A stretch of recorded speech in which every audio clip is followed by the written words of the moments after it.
Please take your seats. The session is about to begin.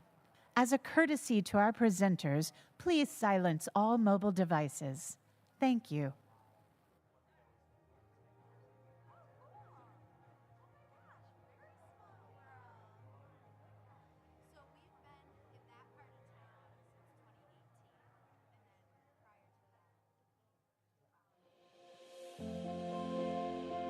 When we think about health, we often picture people walking in the park, kids laughing, and neighbors supporting each other. You see, 90% of health outcomes are shaped by where we live, learn, and grow. And that is where we can find solutions to better health, right in our own communities.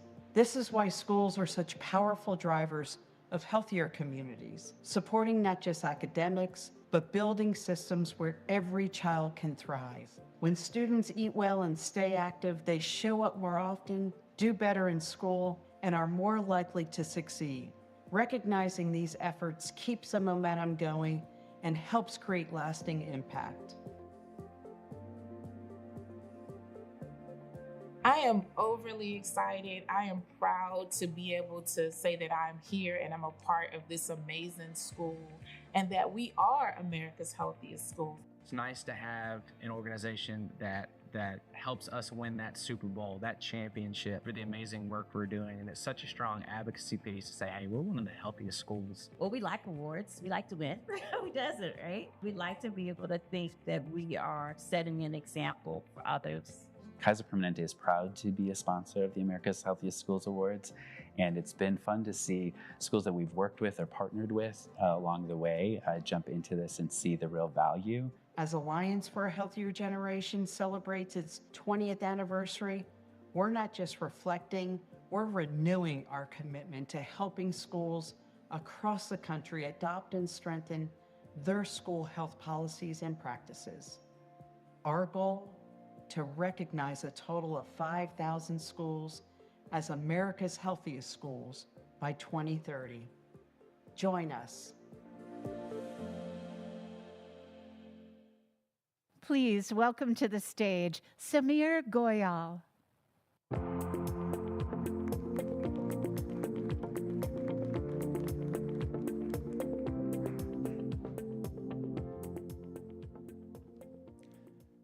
Hello and good afternoon. All right, I think we got to get the energy up in here. I said good afternoon. All right, that's a little better. My name is Samir Goyal. I'm one of the co-founders and co-CEOs of Isusu, a social enterprise focused on financial inclusion that only exists because my co-founder Wamimo and I met at a CGI event many years ago. Since then, the need for gatherings like this has only grown more dire. So many of the challenges that we're facing today and tackling here at CGI are global in scope, and they require an all-hands-on-deck approach. But scale often starts at the local level. To get us started, we're going to hear from my almost namesake, Samer Saliba of Mayor's Mitigation Council, on how they're building inclusive economies for migrants and immigrants. Please welcome Samer to the stage.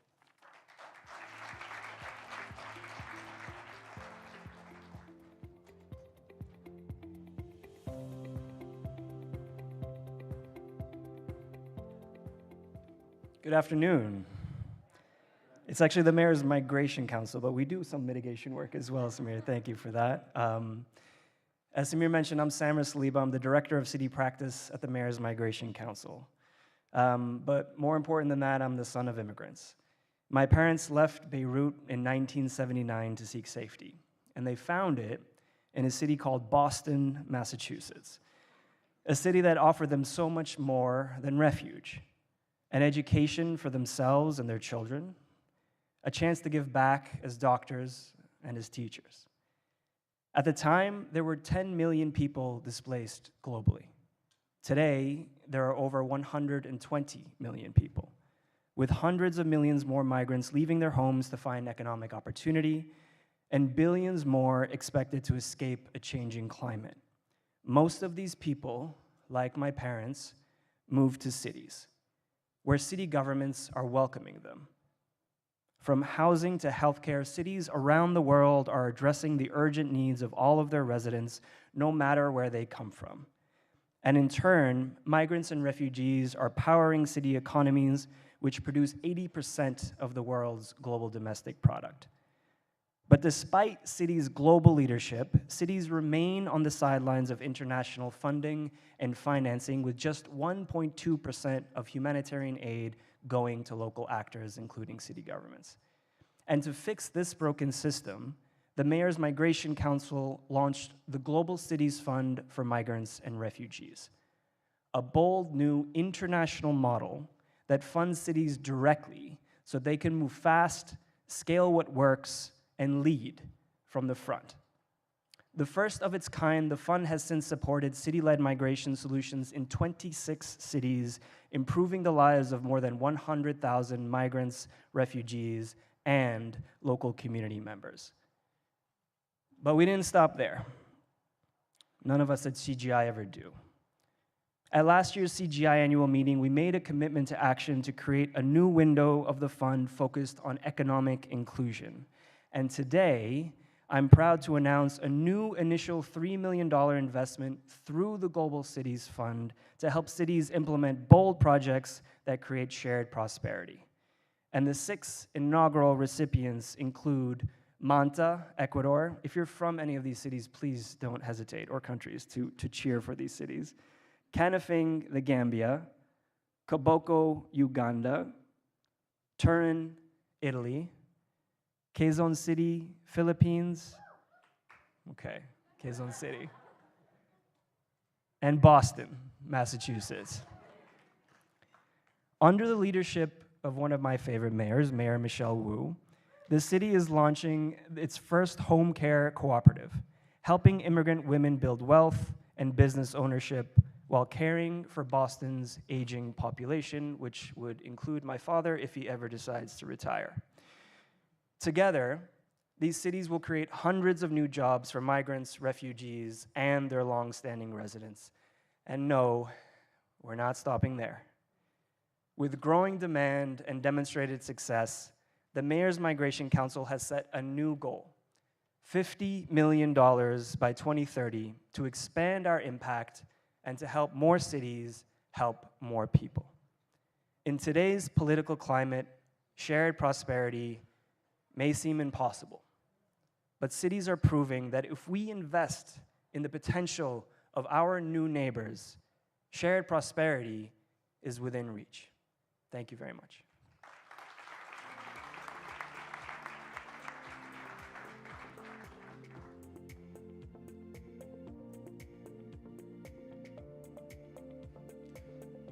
Thank you so much, Samer. Today, I have the pleasure of introducing 3 commitment makers who are working to drive action at the community level in order to respond to the climate crisis, improve access to health care, and provide legal services to immigrant families. Please join me in welcoming to the stage Nasir Diallo from Clinico,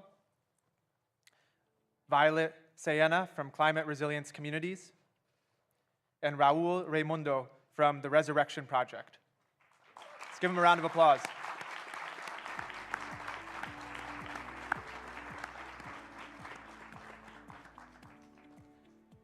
Now, to share a little bit more about Nasir's work, the primary healthcare system in Guinea is under-resourced and unevenly distributed, leaving about 77% of rural households without easily accessible care. To improve health outcomes and reduce maternal mortality rates, Clinico is committed to scaling an AI-supported digital primary care model. In partnership with the Ghanaian Ministry of Health, Clinico will digitize more than 400 community health centers, train more than 2,500 community health workers, and integrate community-level health data into the National Health Information System. This real-time mobile platform will allow community health workers to meet patients where they are at, in their homes, villages, and markets, make better clinical decisions, and implement digital medical records for the continuity of care. And when needed, patients will be able to meet with physicians remotely. Clinico will drive national-level impact by strengthening Guinea's healthcare systems to deliver person-centered care, one patient at a time, no matter where they live. Moving into Violet's work, low-income, multi-generational households on the front lines of the climate crisis face significant challenges, including substandard housing, high energy costs, and exposure to extreme heat and flooding. In response, Climate Resilient Communities is committed to expand its Resilient Home programs to San Mateo and Santa Clara counties in California by 2028. The program will provide repairs, insulation, electrification, and climate-adaptive upgrades to improve energy efficiency, air quality, and health. Using a hyperlocal, multilingual outreach strategy, Climate Resilient Communities will meet residents where they are to build trust and offer personalized support, such as household assessments, assistance completing applications for energy relief programs, and coordinating and managing home repairs and upgrades with trusted contractors. The program aims to reach 300 people and retrofit at least 92 homes with climate adaptive improvements and an additional 1,200 residents receiving education and referrals to resources. CRC is striving to build a more equitable, climate resilience Bay Area where no one is left behind.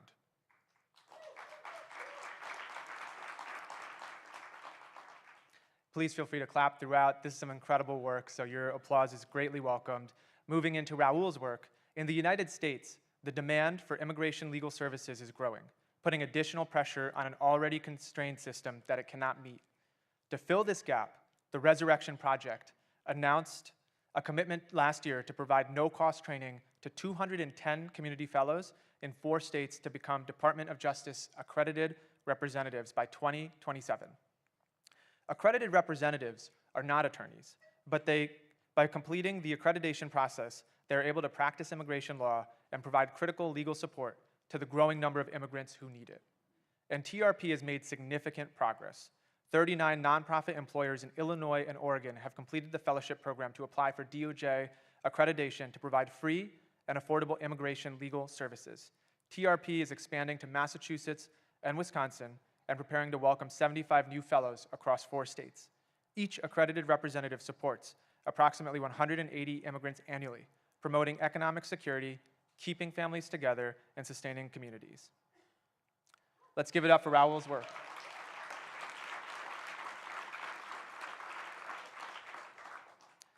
To conclude, thank you again to these commitment makers for spearheading locally led efforts that will have an impact far beyond their immediate communities. Let's give it up for them one more time.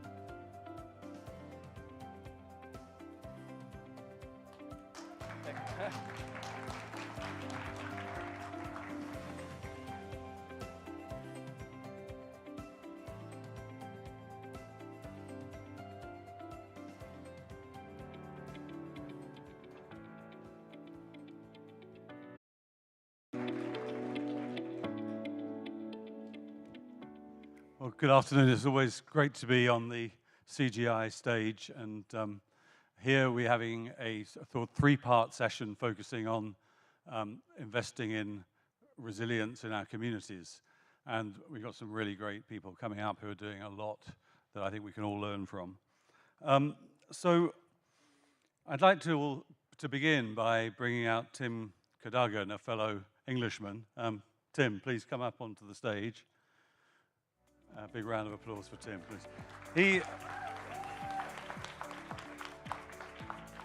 So Tim leads GoFundMe, which is an organization that's become a verb, really, and it's quite a privilege to be here with you, Tim.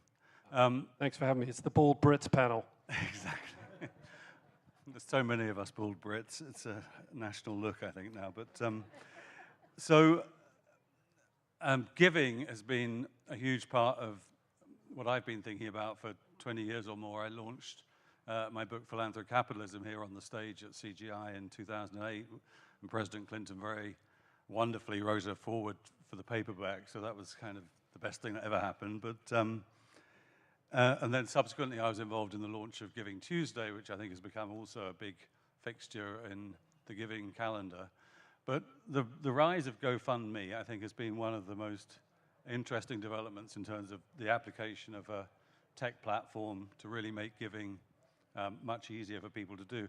And so, Tim, I know you believe that we need a sort of revolution in our culture of giving. And before we maybe go into some of the fine points of the questions we have here, I'd love to hear your vision for giving. Sure. Well, that's a big question. Just very simply, what we do at GoFundMe is we help people help each other. And it starts with individual action, starts with individual stories, and those stories can be about oneself, they can be about a relative, a friend, it can be about an organization that you care about. And through the power of that individual action, we've helped people raise over $40 billion. The big vision is that, at least in the US, giving has been stuck at 2% of GDP for 50 years. 2% is a good number. It's about $550 billion. But as we see a change in terms of what governments are prepared to do and the pressures on governments, I think it's time for individuals to step up more. And we think by introducing more technology and more AI-fueled technology to help people be more human with each other, and that sounds like a dichotomy, but it isn't, and to help each other more, we can contribute to moving giving above that 2% watermark. And when you look at what you've done at GoFundMe, what do you think has been the most transformational aspect of that in terms of getting giving rising? In a way, what we've done is we've helped make it normal to ask for help. That is probably the most profound thing we've done. I'll ask here, how many people like giving in this audience? Put your hands up. Okay, most people. Some of you don't. Like, what are you doing here? How many of you like asking for help?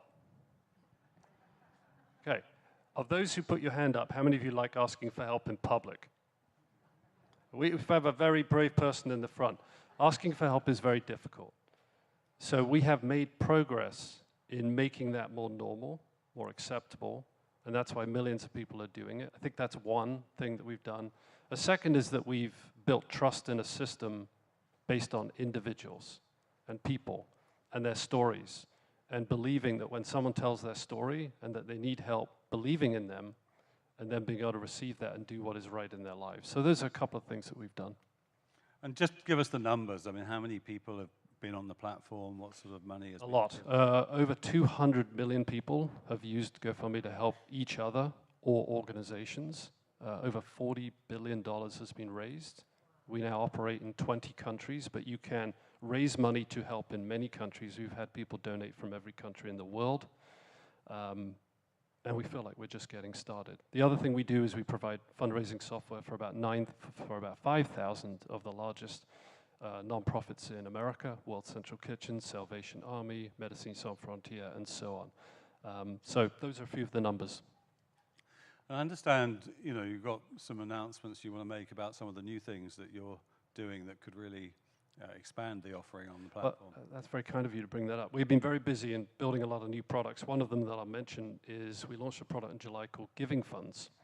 This is a charitable savings account based on a financial product called a donor-advised fund. Does anyone here have a donor-advised fund? Do you use that?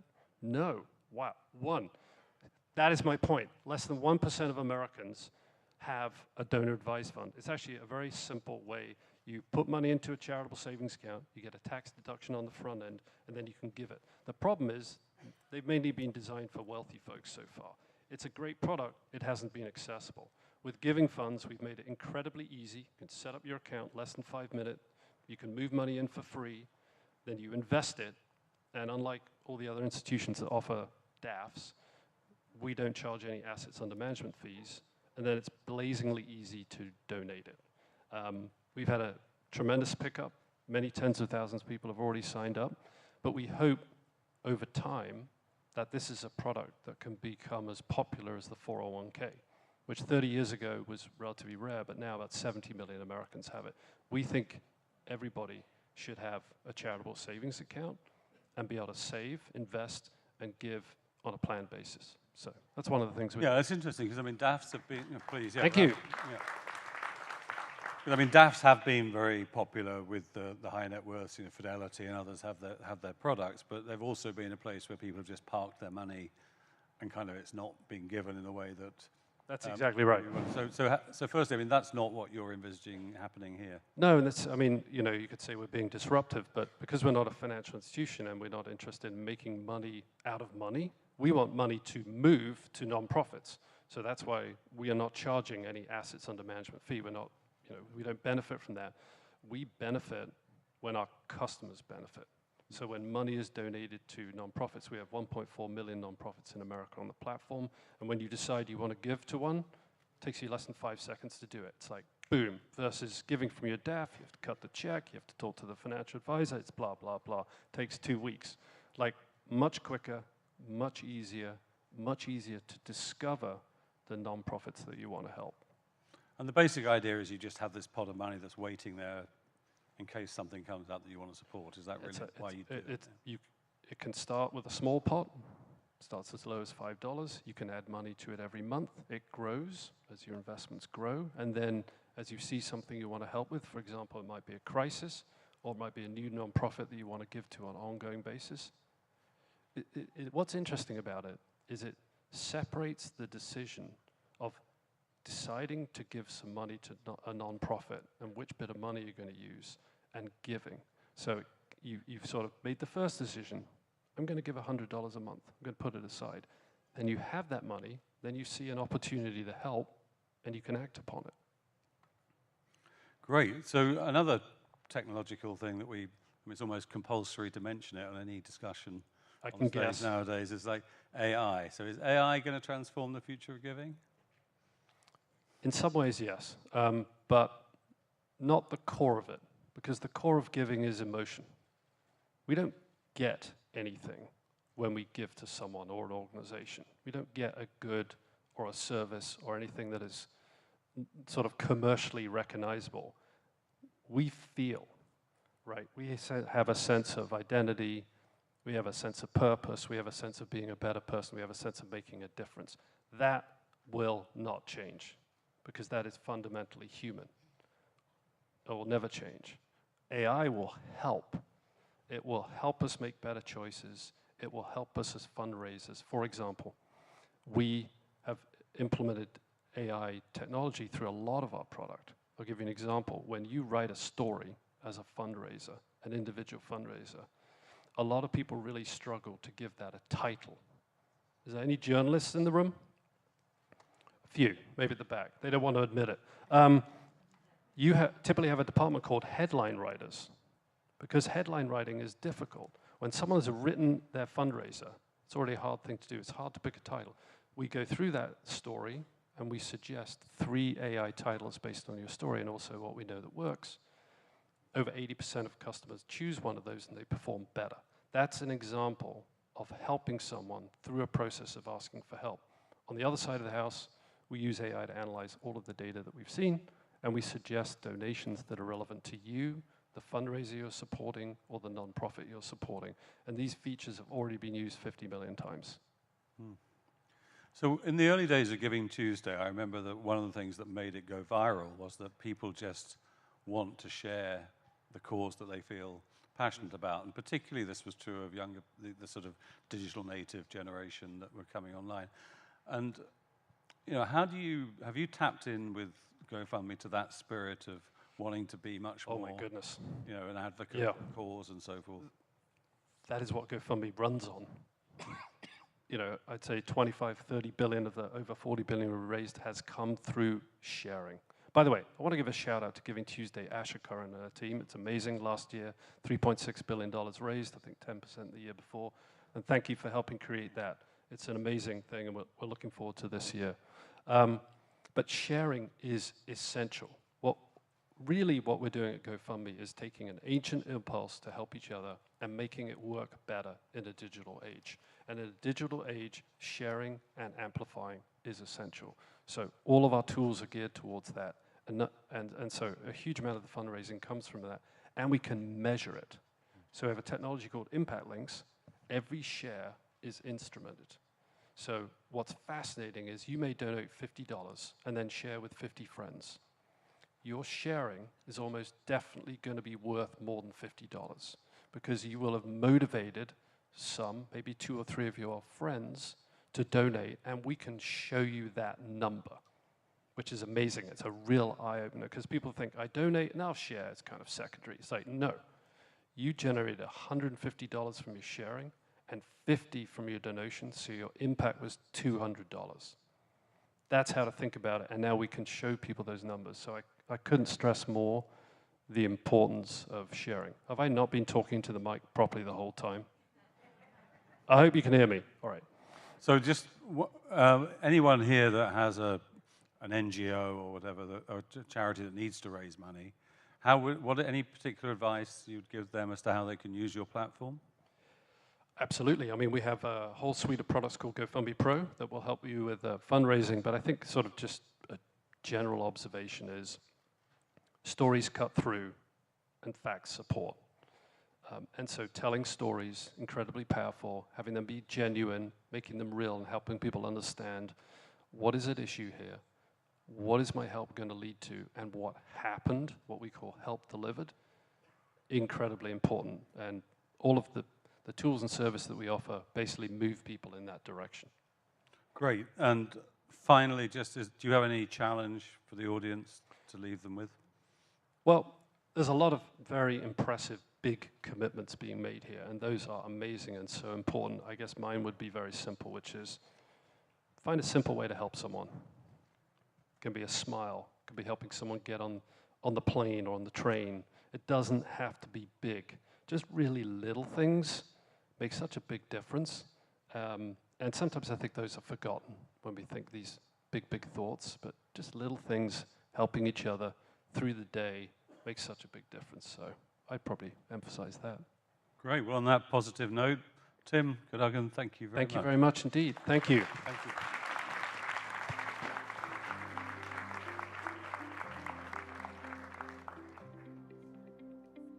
So next up, we have a panel really looking at innovative finance, impact investing, and how that can be applied at the local level. And we have a great panel to discuss that with us. We have Jennifer Price, who's the CEO of Calvert Impact Capital, which is one of the pioneers of impact investing, is doing it before almost anybody else, certainly long before it was called impact investing.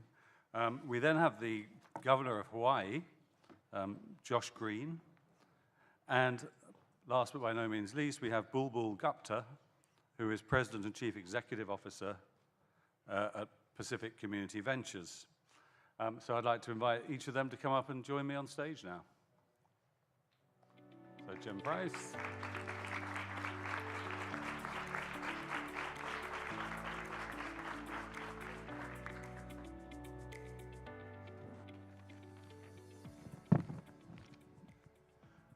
Well, let me start with you, Governor. Just give us a sense of how you're thinking about the role that innovative finance can play in helping you tackle the challenges you're facing in Hawaii around resilience of the community. Thank you, and thank you for having me, and to the Clinton Global Initiative. It's amazing to be here with you guys. We're going through extraordinary times. I would frame it this way. I was lieutenant governor when we had the COVID pandemic, which laid waste to our capacity to have an economic presence for 7 months when we closed down. We did reopen successfully, and it worked out for us, but it caused a huge tsunami across our state, so we needed extra investment. And then we had when I became governor, we had the Maui wildfire, which was a heartbreaking disaster. We lost 102 loved ones. It also took $13 billion of damage to our state, and 4,000 properties were destroyed, 3,000 homes. And so there's only so much that a state can do and its economy, and we are adapting our own approach with real serious innovation. We passed a climate impact fee, first in the nation, which is going to generate an enormous amount of revenue. But we can partner with philanthropy and investment in ways that few places can, because, if I may, there is a certain fascination with the state of Hawaii. I may not look Hawaiian. My wife is half Hawaiian, half Japanese. I'm from Pittsburgh, actually, before I ended up as, thank you, yes, before I ended up in Hawaii as a doctor governor. But we need partners, and so we're able to do things like social impact funding. We have unique challenges in our state that that attract both. We have tsunamis, and we have loss of cities, and we have the challenges in the Pacific, but we also have the extreme focus of the United States. A lot of billionaire company type people are coming and settling in Hawaii, and they seem to be attracted to the upside that we have, which is significant. And so whenever we do anything, for example, just yesterday, before I got on a plane to fly to see you good people, we were working on a project which was the rebuilding of homes for those who were displaced, and it was a true partnership between the state and county where we put monies in. Our impact fees are going to help with that, and then private sector, and of all things, the UFC leadership, the Ultimate Fighting Champion guys, decided to come and invest, and there I was standing with their fearless leader, maybe not ideologically on the exact same spectrum, but there they were coming with a lot of investment capital behind them to rebuild a small town to help 900 families. So we take every opportunity to heal together with investment. And just briefly, what was, you mentioned a climate levy or a tax, is it a tax? Or yeah, it is. It's we call it the climate impact fee. They call it the green fee just to mess with me because my last name is Green and they like to tease. But it's the first in the nation direct tax. Anyone who comes and stays in Hawaii, effective January 1st, 2026, will pay a 75 basis point tax, 0.75% for their hotel room or their short-term rental. So if you pay $400 for a night, perhaps you would pay $3. And this will go toward three things: sustainability and environmental protection, prevention and resiliency against future disasters, which helps us with our insurance crisis and any number of other challenges environmentally. And then the third is to sustain tourism, replenish the coral reef and beaches. And I can also take that money and bond, so we'll bring in about $100 million a year in, but we can bond out to $2 billion and then partner, and we'll be investing that money in major projects. And we believe that this puts us in a superior position to deal with climate change and adaptation and to protect our state's people and our industries over almost anyone else in the world. And I also personally believe that people will want to come and participate in this because they are contributing to something special, which is where I started, this special thought about Hawaii. And just to finish that point, I mean, are you going to be feeding back stories to them, to visitors, about how the money's being used? I'm so glad that you're an extraordinary moderator, because a lot of people don't ask me that.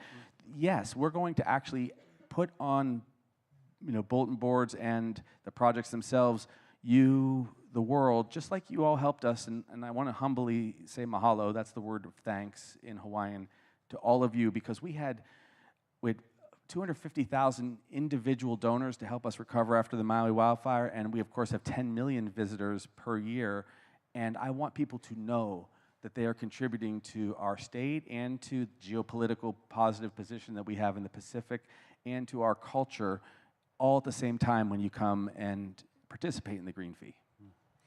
Now, Jen, at Calvert, you've been at this longer than anyone else, really, this impact investing work.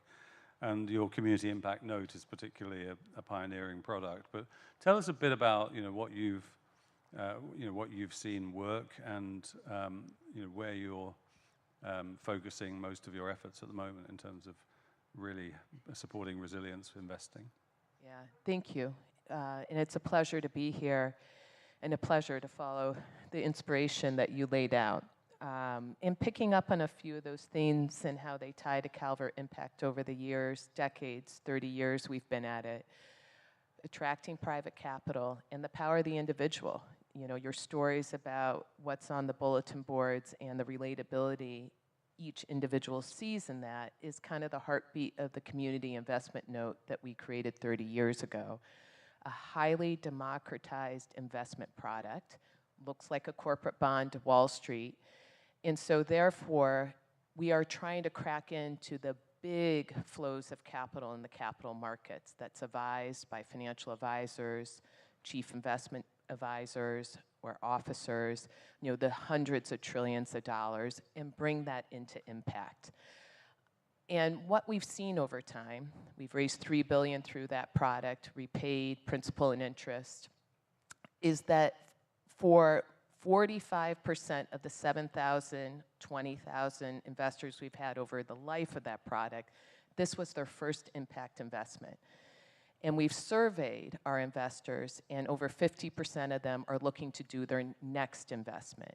So two things stick out there for me is the role of on-ramps, really talking to individuals and making the ability to engage with community, engage with solutions accessible, and then also education.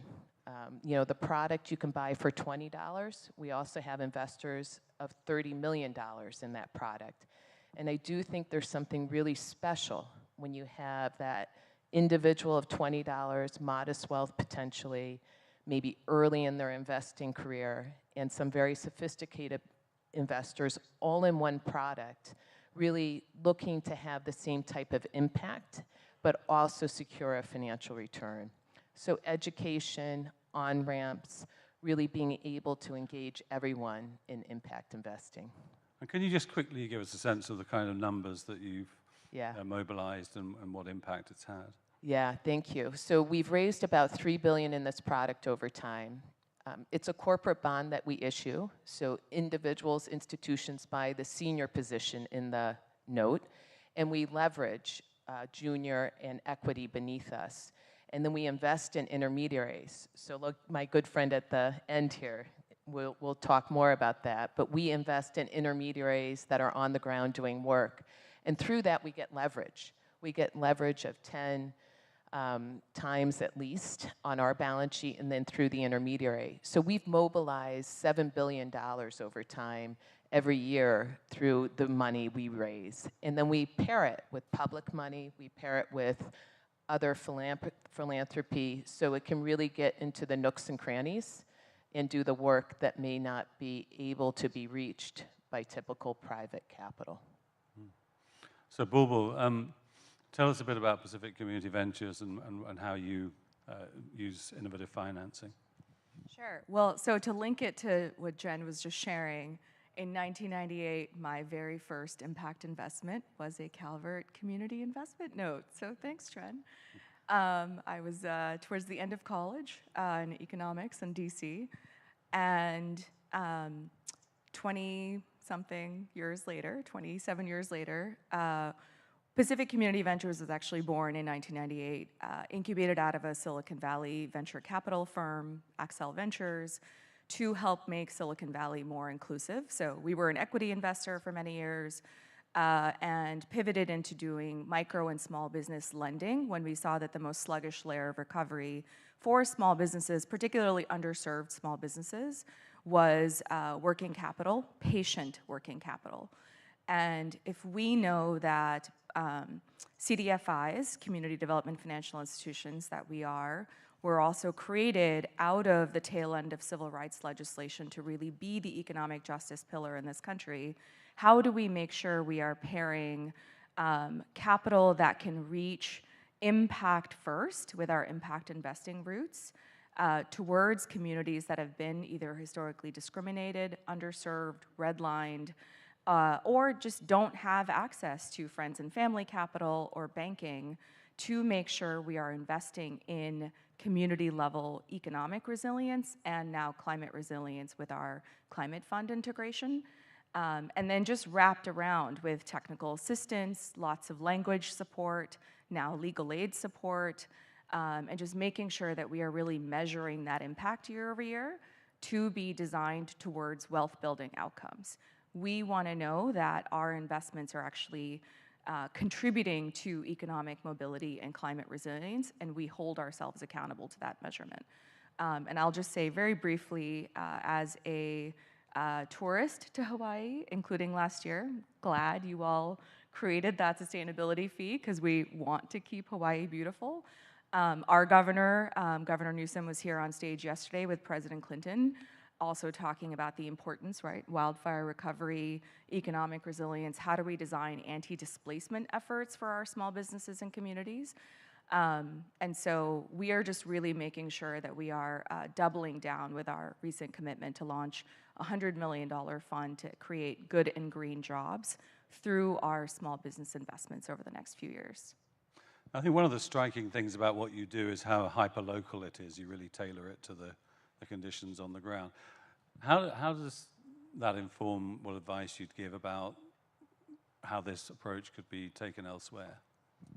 Yeah, well, so the reason that we are a statewide investor and we have not chosen to go national or scale in that level is, one, California is the fourth largest economy in the world. Lots of ways to really innovate what works, whether it is urban, rural, tribal, coastal. And so we have made the decision to go deeper into communities. If our mission is to invest in where there was market failure, right, with banking or traditional finance, you cannot solve for market failure by using market mechanisms alone. And so you have to understand, why have markets failed in these communities? Who have they failed? And if you don't get curious about those questions with the people that markets have failed, you can't then do human-centered innovation to create and design products and services that reach them. So our hyper-local strategy with our Oakland Fund, our LA Wildfire Recovery Fund, our climate investments, our Indigenous Entrepreneurs Fund, is really to intentionally make sure we are co-creating with local communities. And I'll just say, I started the first half of my career in international development and international microfinance. Everything I am doing in California and Oakland with our tech accelerator, our AI hub, is exactly what I was doing in Cambodia when we started the first social enterprise accelerator, in Phnom Penh, in Vietnam, when I was doing undergrad or grad work with Seva in India.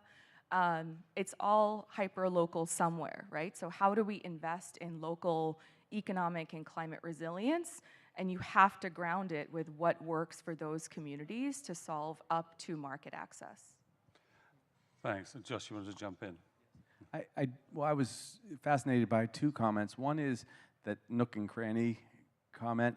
It's just so true. As a governor of a small state, who, you know, we're little enough that people have my cell phone number and they text me, hey, I'm not getting this service, or... That's true, he gave me his to talk about Maui wildfire recovery. Yes, because I want us to partner per this exact idea, because now I see that our green fee could be linked to this impact investment capacity, and we could take it, you could multiply the benefit. I'm learning so much from these experts that I get to sit with today.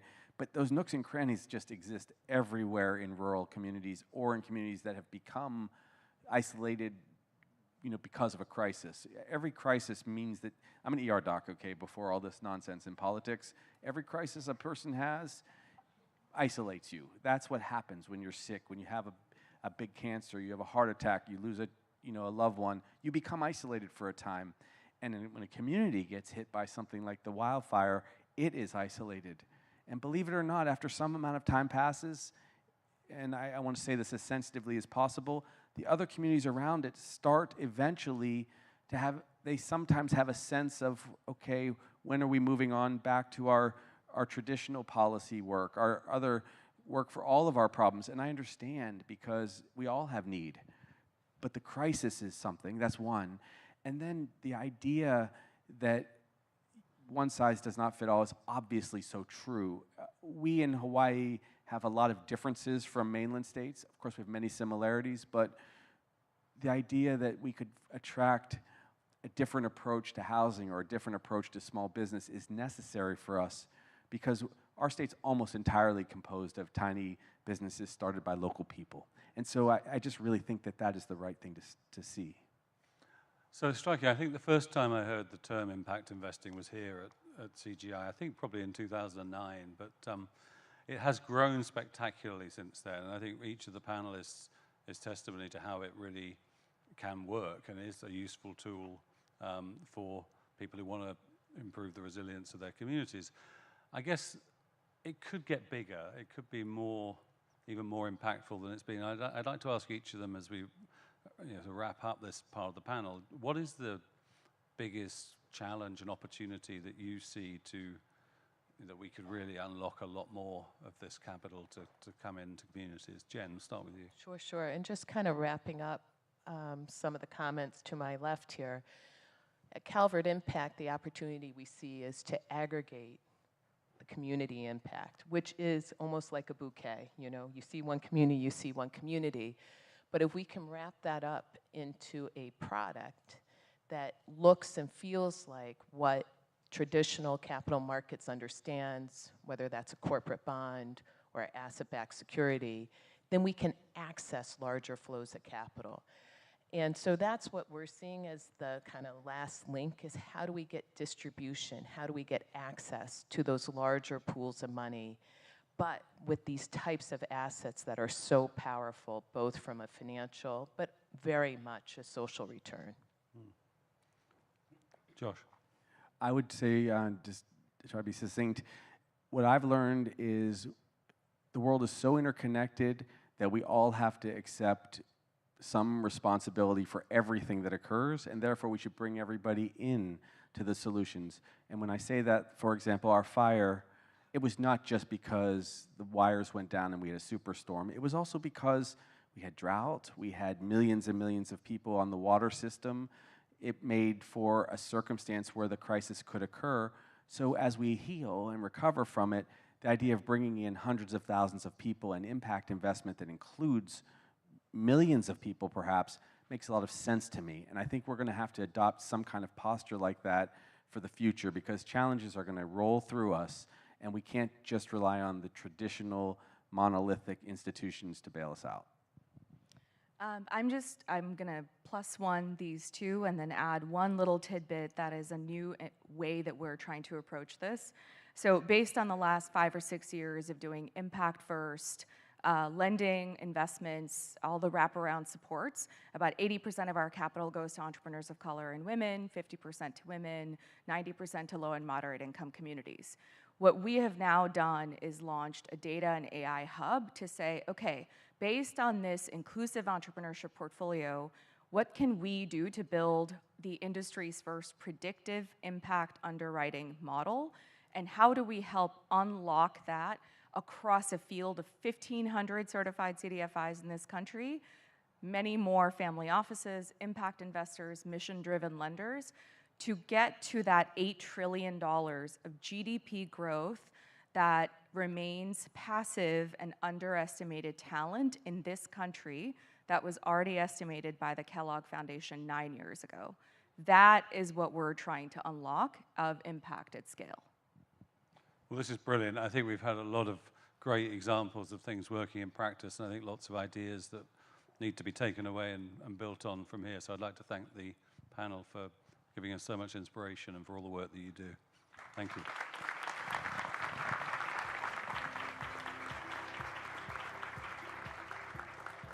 And so to wrap things up in this, thank you. I hope it's a Bitcoin, but no. Hawaii, fantastic. So the final phase of this session is about shared prosperity. How do we rebuild the bond between government, business, and workers? And to lead that discussion, we have Tonya Allen, who's president of the McKnight Foundation, Michelle Cosmo, who is chief executive officer of the National Restaurant Association, and Dave Trone, who's owner of Total Win & More, a former US congressman and chair of Trone Private Sector and Education Advisory Council at the ACLU Trone Center. So I'd like to invite the panel up on stage now, please.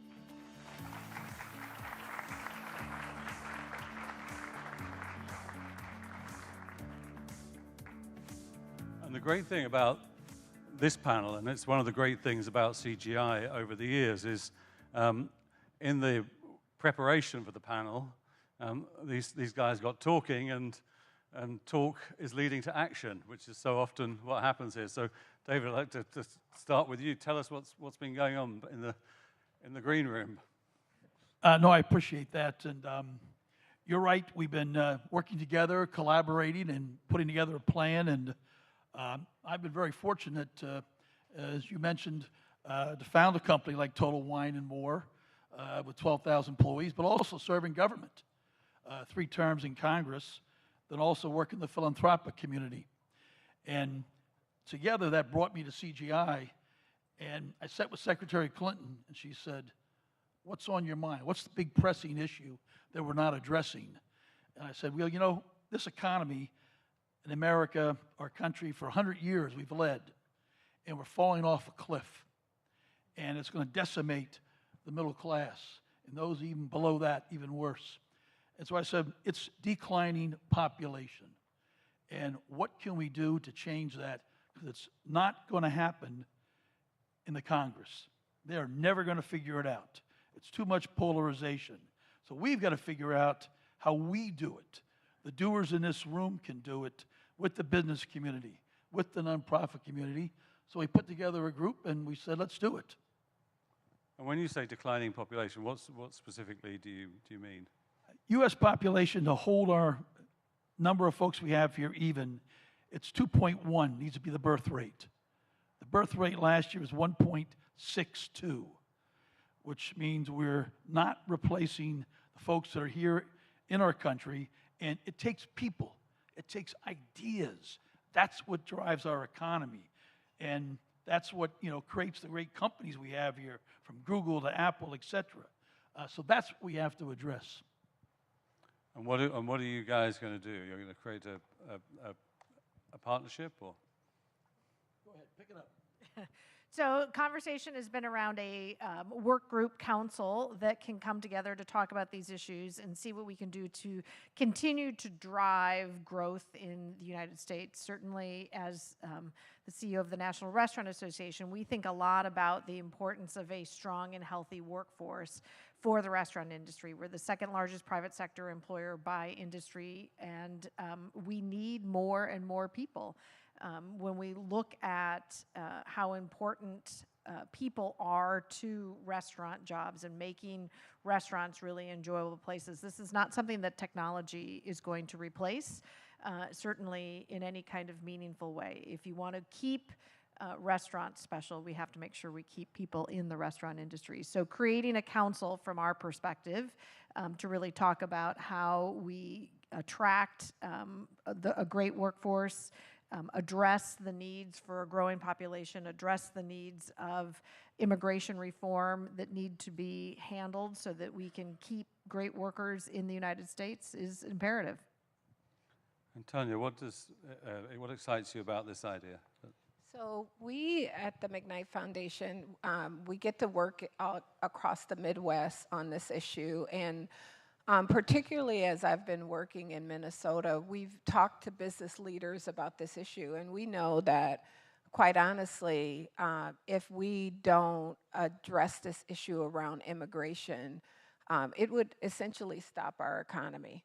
And when we talk to small towns, and if you look at these small towns and you look at the electorate maps, they would actually be red. And we know that the vitality of these small towns, if we weren't to speak out on these issues, that they would wilter, quite honestly. And so this actually gives us an opportunity to speak out on it, because I think silence in this time is complicit. And quite honestly, action in this time is patriotism. And so it gives us an opportunity to create a pathway for so many leaders from a cross-sector perspective to jump into the game, to begin to think about how do we proactively talk about this and move away from the toxicity and really talk about economic growth. How do we begin to create and talk about solutions and options that actually work? And that's what we tend to focus on at the McKnight Foundation, is what are practical solutions that work in real communities with real leaders, what works with farmers, what works with business leaders. And really, it's time for us to resist, I think, the paralysis that we see that's happening in the country. David, what are the next steps? Yeah, please, a round of applause. What are the next steps from here on this issue? Well, I think the next steps is it's got to be an agenda that's pro-family and pro-business, and we can do both together. And to really move forward, we've got to engage the business and the nonprofit communities. I've already had a number of conversations at the very top of the the business world, and the top folks there see the exact same problem we see. They see that the birth rates, we can do pro-family items, family leave, better health care, better child care, absolutely, child care, crucial. But at the same time, that might move that 1.62. But in immigration, as Tanya mentioned, we got to look at immigration, and that's where Congress can't come together. But I think the business community can talk about how immigrants and their children, those two generations of new folks in America, created Apple. They created Google. They created eBay, DoorDash. Folks that have different ways of looking. That diversity, it's our strength. And we have to use that strength we have and address it directly. And if the business community calls for this, we can get it done. But if we just go to the Democrats and Republicans, we can forget about that.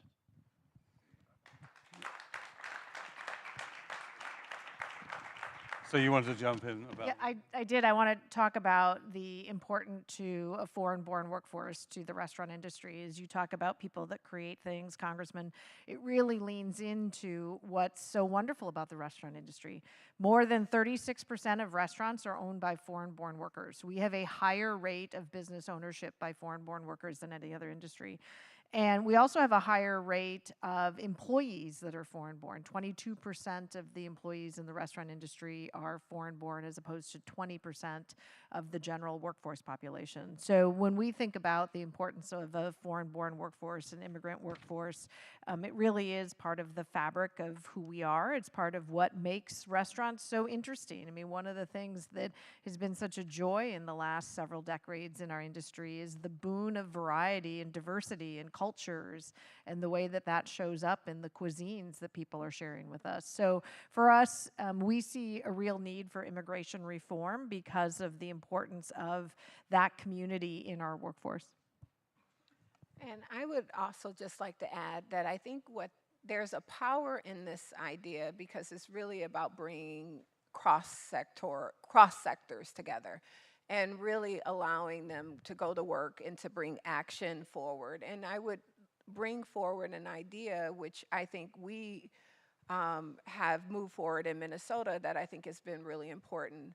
And that's about bringing capital together. And we just heard from the previous panel about that as well. So in Minneapolis, the McKnight Foundation has been a part of an effort called Groundbreak. And this is a way that, that we could use capital to mobilize an idea like this as well. So Groundbreak is an idea that we came together with business leaders, mostly financial institutions, corporations, government, but also nonprofits and community leaders.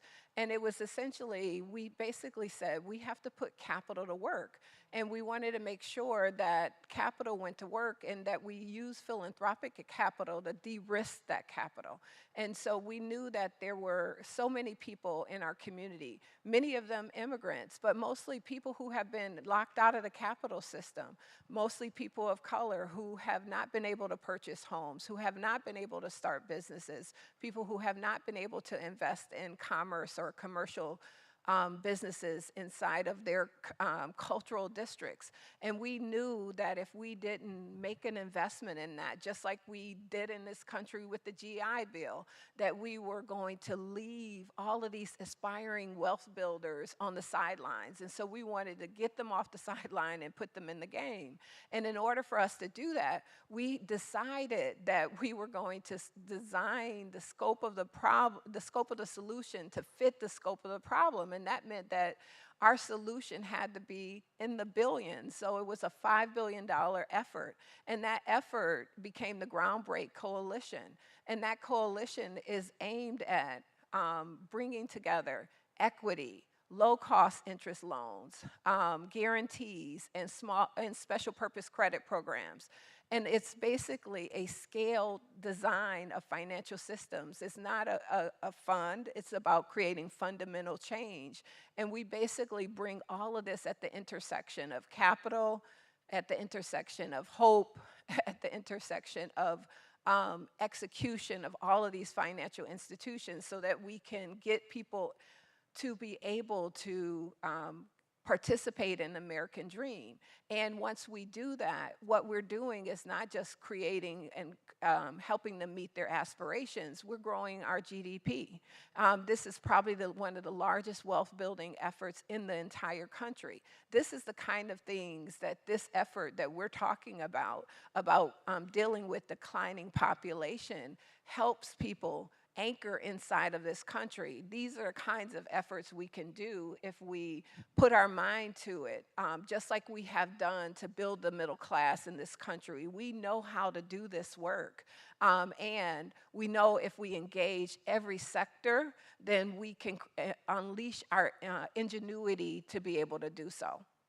I mean, this is a great example. And these terms like de-risking and hybrid capital, blended capital, have become quite widely used, but making it actually work is quite difficult, I think. And I'm intrigued as to what you had to do in order to create this sort of very kind of impressive joined up initiative. What were the biggest challenges, and how do you overcome them? Well, it took us 2 years to do it because we had to dig deep in order. It's almost like building a building. If you want to build high, you got to actually build a pretty deep foundation. But basically, our philanthropic we basically had to use our philanthropic capital to build these systems.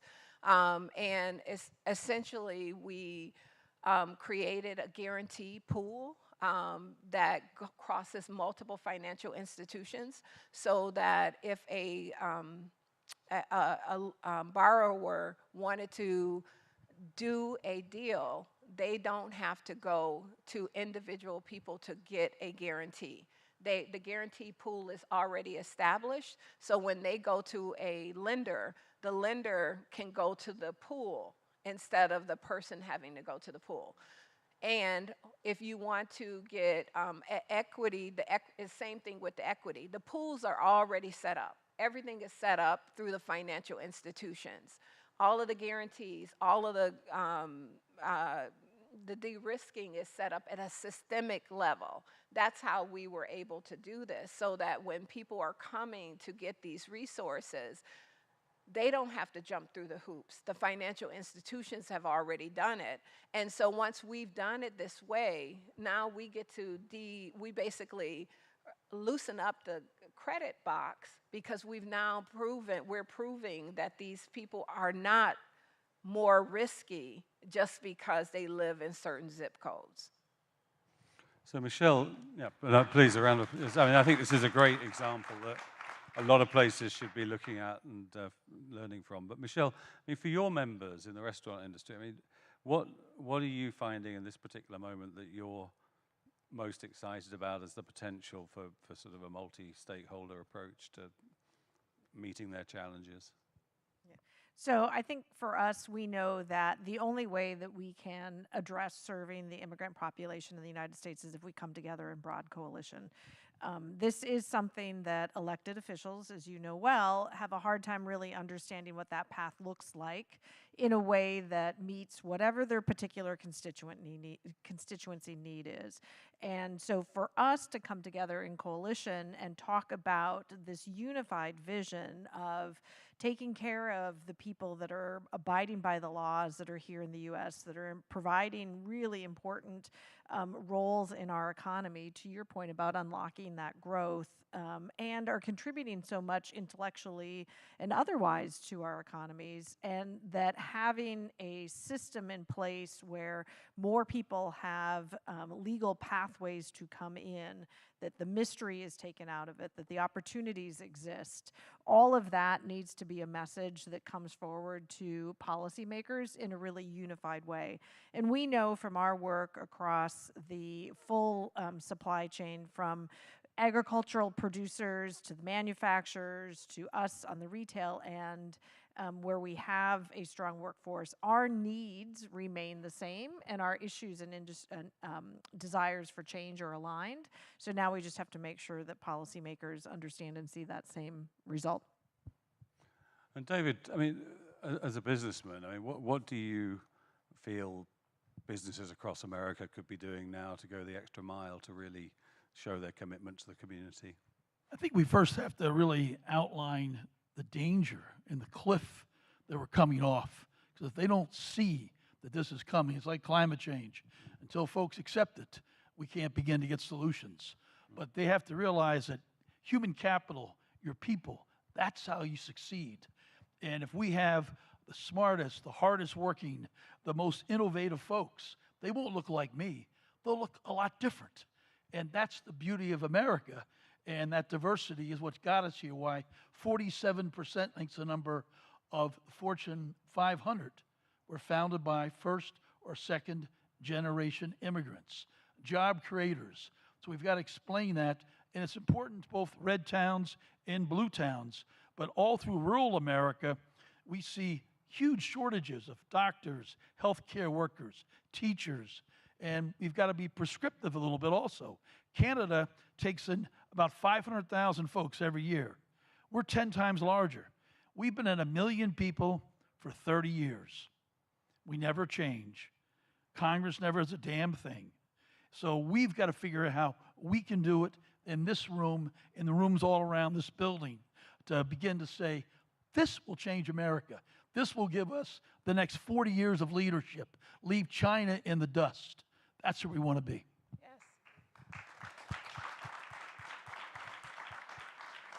So if you were talking to your fellow business leaders in either something like the Business Roundtable or the local Chamber of Commerce or whatever, what would you be saying to them right now? Well, I've already done some of that already. Yeah. I like to get started. If we have an idea, we got to get moving. I'm an executor, trying to do things like we're doing here. And Secretary Clinton felt very good about the idea, so we said, let's roll with it. So I've talked to a number of leaders at the very top of the business world and the U.S., and we like to go to different groups, Restaurant Association, manufacturing, retail, Business Roundtable, and get a panel put together, a group of folks, a work group to study a white paper and then put together a council that says, we've got this declining population issue. It will stop sustainable growth. It will shut us down. So how do we go ahead and fix it? Let's get America's best minds together, nonprofits. Government can come in later, and once we bring it to government, government can execute. But we've got to bring them a plan, because they're infighting, they'll never develop one.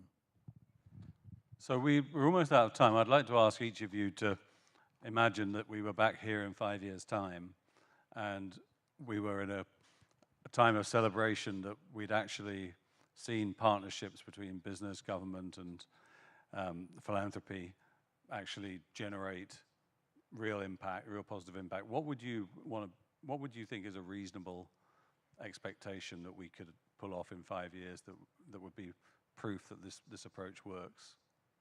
Tanya. Well. Oh, Michelle, you go first. Yeah. I mean, I may be naive, but I think it's important for me to be naive, that I am pushing for us to have real immigration reform between now and the next 5 years. It has to happen. It absolutely has to happen. So success for us is more legal pathways, strong programs, particularly in the restaurant industry. We value strong programs for the unskilled workforce. One of the things that we know is that you start in the workforce unskilled, but it leads to great things. 9 out of 10 managers started in entry-level positions in restaurants. 8 out of 10 restaurant owners started in entry-level positions. So bringing people in an unskilled workforce visa program actually leads to great things for the individual as well as our economy.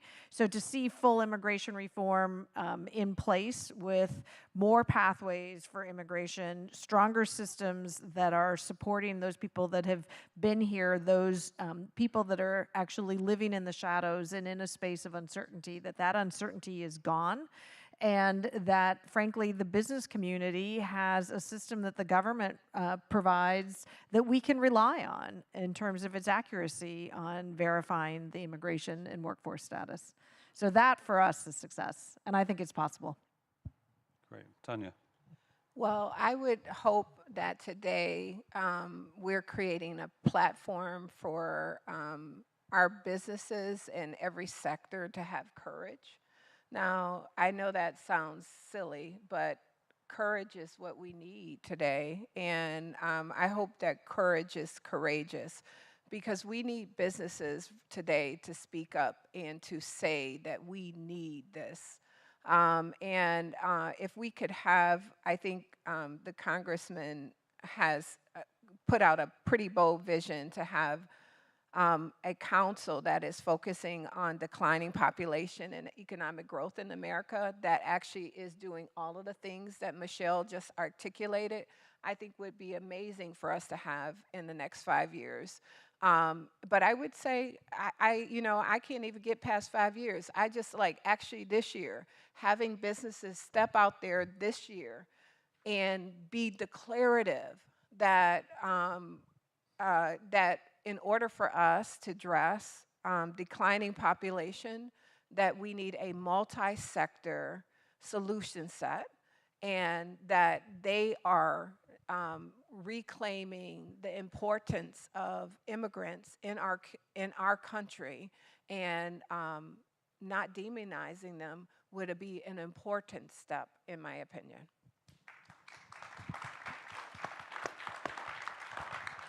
And David, last word for you. Just to wrap up, wholeheartedly agree. I mean, we need to celebrate the diversity that we have in our immigrants, and celebrate the tens of millions of jobs that they've created, the new industries that they've created. And that's that United Nations of ideas that can come together here in America. That's what we have to drive for. And the business community can drive that with both parties. And then we're going to have a prescriptive solution that we bring to the Congress to say, hey, this is what we've all agreed needs to be done. And if we don't, it's like climate change. Here's what's going to happen. So it's a must. It's not a maybe or what if. It's a must. Because we've got to reverse what's happened and end the vilification of immigrants. Just so wrong. Well, that's a great note to end on, and I hope that many business leaders have the courage to say similar things to what you've been saying on this panel. It would certainly change, I think, the dialogue in the country. So thank you very much for your leadership and for being here today. Thank you. Thank you. Thank you.